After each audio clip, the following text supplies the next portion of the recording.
I want to preach this morning, and this is the word. Can you say this with me? Keep showing up. Just keep showing up.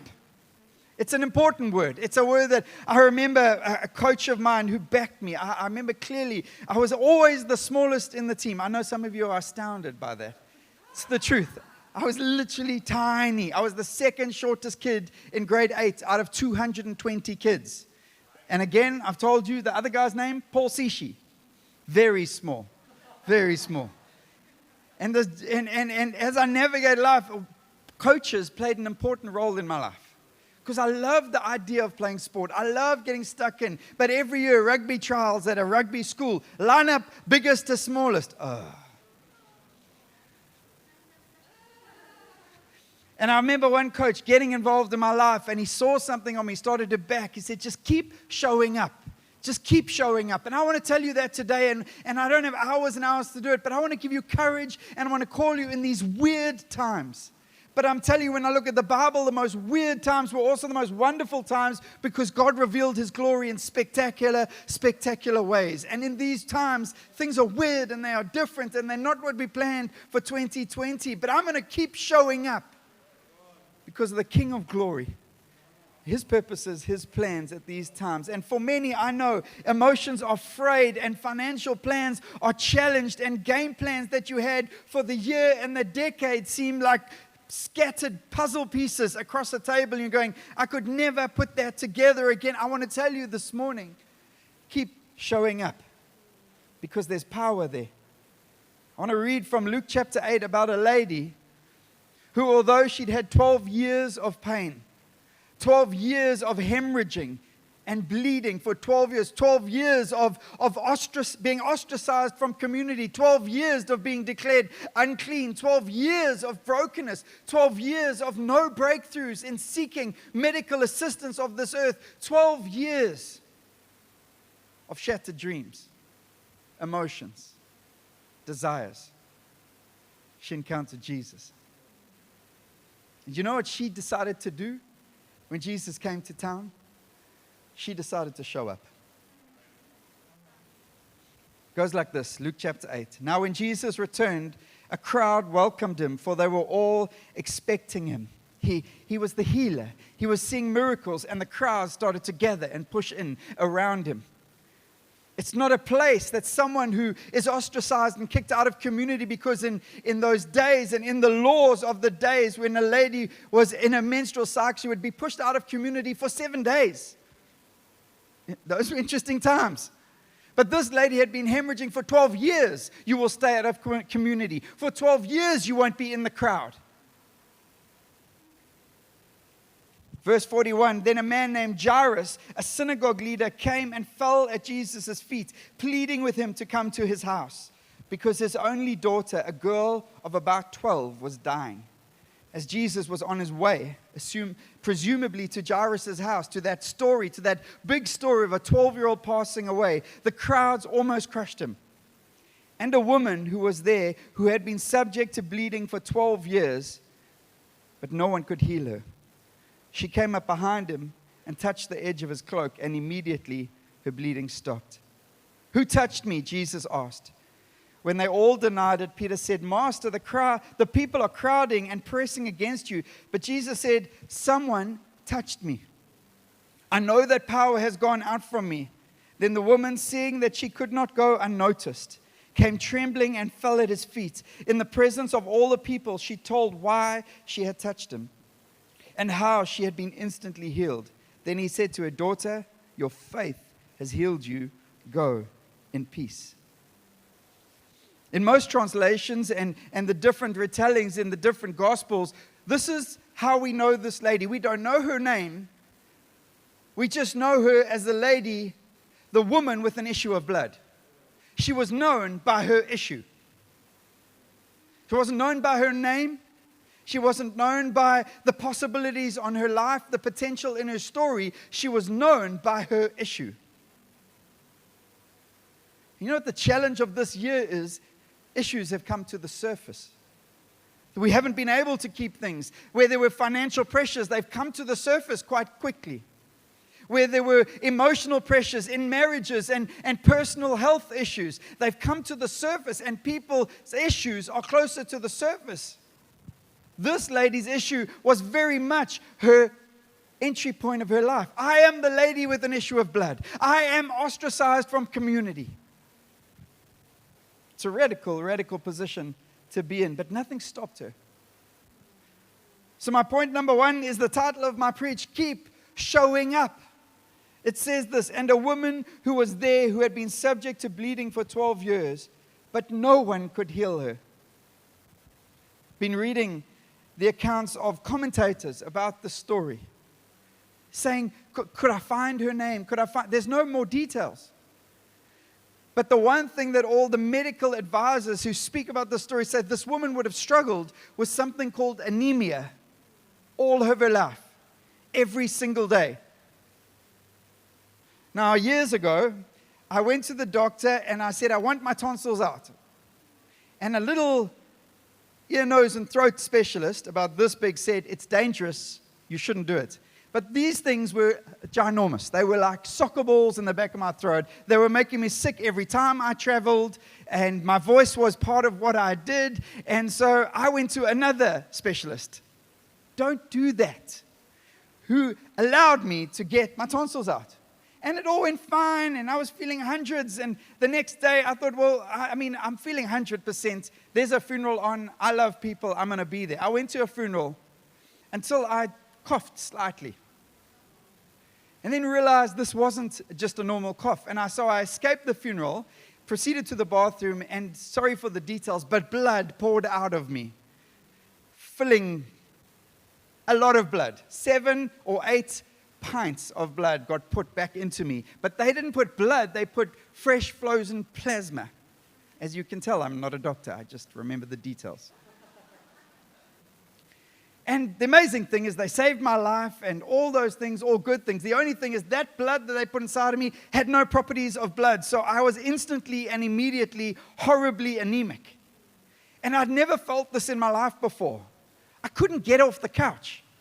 I was so pale, it didn't matter what I ate. I could take 1,000 iron tablets. I was so anemic, I had no energy for anything. I couldn't phone people. I just couldn't get up for anything. This thing of anemia literally stole weeks of my life. And my wife would come and feed me. I just lay on the couch. I couldn't go upstairs. And if you know me, that's not me. Now take it to this lady's life. Just that one aspect of this one issue, this one aspect, that she would have lived without energy. She would have lived without the emotional, energetic resources that she was required to navigate not just normal life, but the challenges of her life. And yet here comes a crowd, here comes Jesus. She puts all the energy she has to find a way into a crowd she shouldn't be in. And she pushes her way through the crowd as weak and anemic as she would have been after 12 years of this issue. And puts all her energy to get to Jesus. I want to commend this lady first and foremost before she did anything, just for showing up. I want to tell you, when we are the ones who keep showing up, and I'm not talking about church or meetings or life, I'm talking about showing up before God where Jesus is. Showing up before Jesus. Why? Because when we show up in faith, He shows Himself mighty, victorious, glorious, healer. In all ways, He is magnificent, but He loves faith. And sometimes you've just got enough faith just to show up. Some of you this morning, and some of you online this morning, it just took you all the faith and all the energy you could muster up just to be here. That's all God's looking for sometimes. It's called a mustard seed. It's called 12 years of pain, but I'm going to show up again.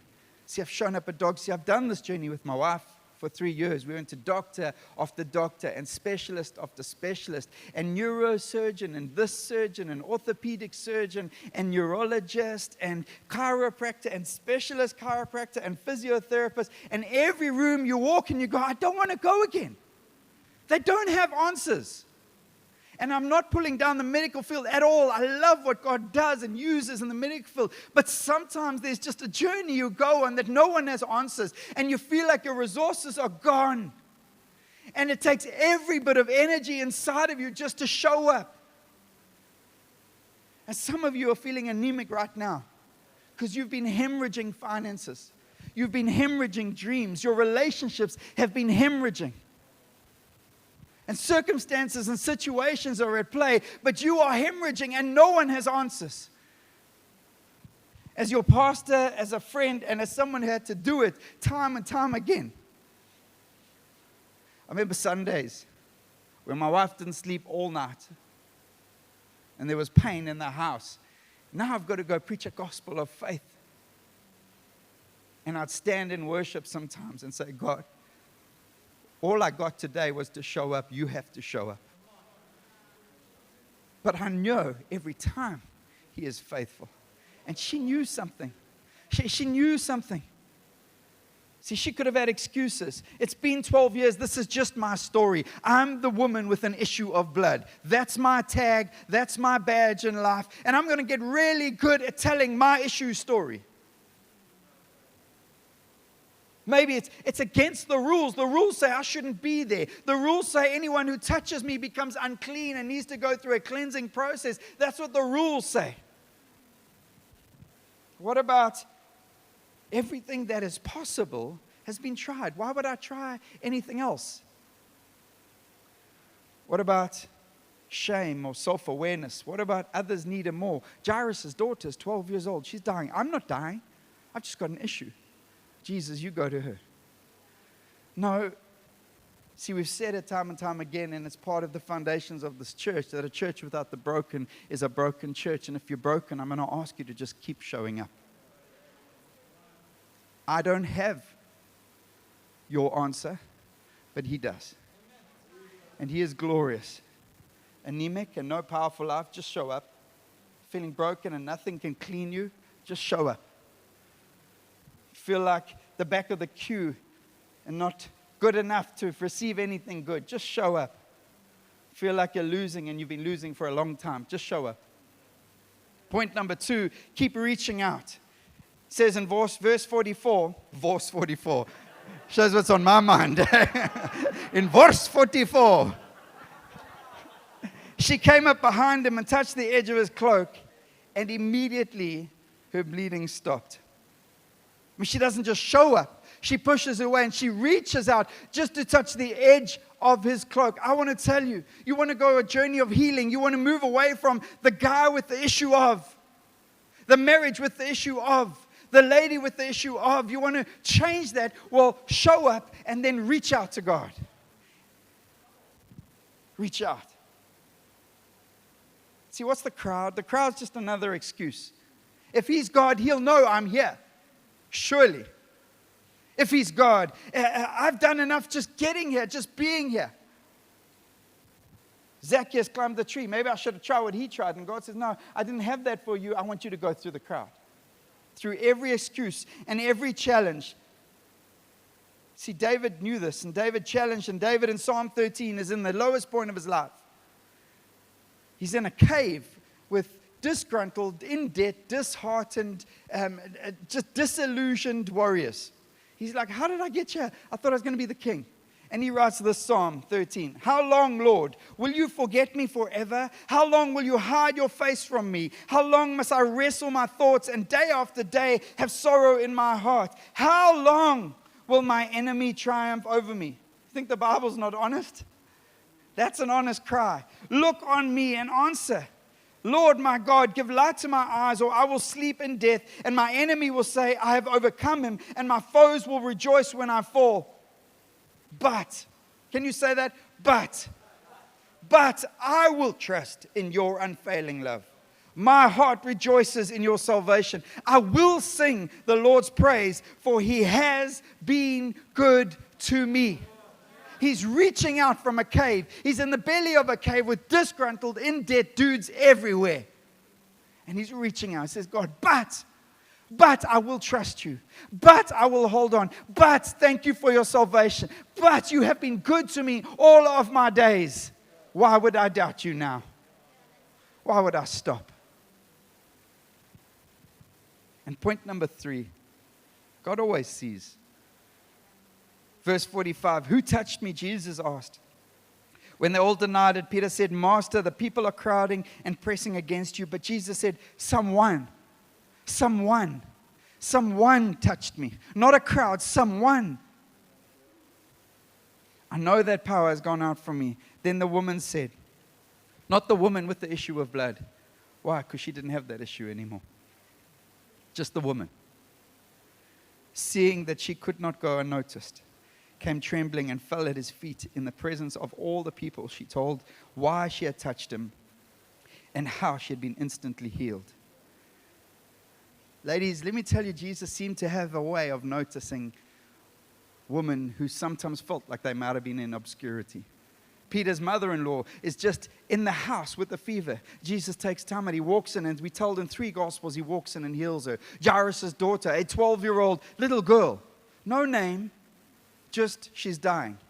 Jesus goes on a mission to heal her. And then there's this widow of Nan, and he's on a procession. It's a funeral. He just notices her grieving because her son had passed away and says, no, I'm going to step in and I'm going to notice her. What about the woman in Luke 13 who'd spent crippled by all sorts of things in life, was crippled over for 18 years, and Jesus says, I notice you. What does he do with this lady? I love that statement. It just says this. Then the woman, seeing that she could not go unnoticed. You ever thought, unnoticed by who? She was in a crowd. They're all people, 2 ears, 2 eyes, just people. She could have gone unnoticed. She'd spent the last 12 years of her life mastering the skill of going unnoticed. Who noticed her? The God of heaven noticed her. He saw her, and he sees you. The man with the issue. The woman with the issue. And we live in a world that wants to be noticed. Had to navigate social media with an 11-year-old son who likes doing flick flacks and getting people liking his flick flacks on something called TikTok, which I didn't know what that was, but I found out. And then I said, if in 3 minutes we see anything dodgy on your profile, it didn't take 3 minutes. It took 3 seconds of clicking on a follower who just happened to be a person that couldn't have been older than 12 or 13-year-olds looking for someone to notice. And then other people just looking. And we live in a world that's desperate to be noticed. And Jesus says to the woman with the issue of blood, now just the woman, I'm a God who sees you, even in the midst of chaos. See, Jesus says to her, then he said to her, daughter, your faith has healed you. Go in peace. 12 years of chaos, you get peace.